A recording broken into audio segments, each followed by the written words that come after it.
Welcome to the Slop Farm. Enjoy the video.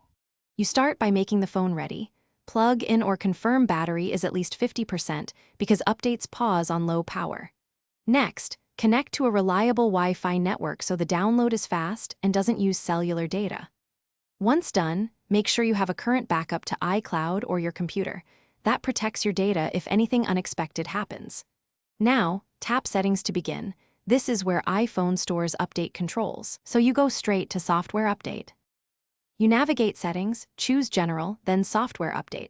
The screen checks Apple servers and shows the available version with notes explaining fixes and features. Read them to decide.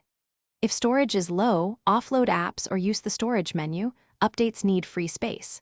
When you're ready, tap Download and Install. The phone may ask for your passcode or Face/Touch ID to authorize.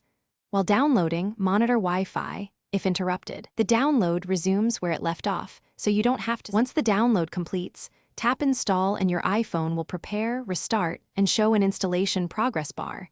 This can take 10–30 minutes depending on model and update size. After installation, follow any on-screen setup prompts to finish. If it fails, first free up storage, reboot, and try again. Intermittent Wi-Fi or low battery are common culprits. For stubborn errors, connect to a computer and use recovery mode or contact Apple support. Those steps let you restore. Thanks for watching. Consider subscribing if we helped you today.